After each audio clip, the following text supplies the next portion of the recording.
মূলত একটি দফার আলোকে আগামী দিনে নতুন বাংলাদেশ গঠন করতে 4 তারিখে অবশ্যই সেই পরিকল্পনাটা মানুষের কাছে আমরা পৌঁছে দিচ্ছি। মানুষ একটি ব্যাপার দেখে তারা সিদ্ধান্ত নেবে আগামী নির্বাচনে কার পক্ষে।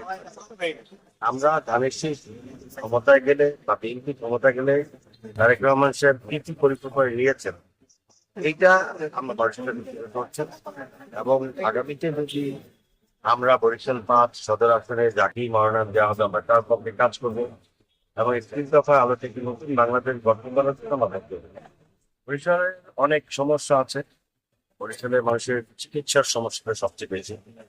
আধুনিক চিকিৎসা থেকে সাধারণভাবে বলতে মানুষকে সাধারণ চিকিৎসা করতে হবে। এটার জন্য যা যা করা দরকার, বিশেষ করে দল থেকে স্বাস্থ্য সেবা কার্ডের মাধ্যমে মানুষের সর্বপ্রথম চিকিৎসা সেবার দ্বিতীয়ত রাস্তাঘাটের সমস্যা আছে। বরিশাল নগরীতে খাল ভরনের সমস্যা আছে। বরিশালের মহানগরের বিভিন্ন স্পটে মানুষের যাত্রী ছাউনির সমস্যা আছে। বরিশাল মহানগরকে আধুনিক সিটি কর্পোরেশনের যাতে রূপান্তরিত হয় সেই জন্য আমি সর্বদার সাথে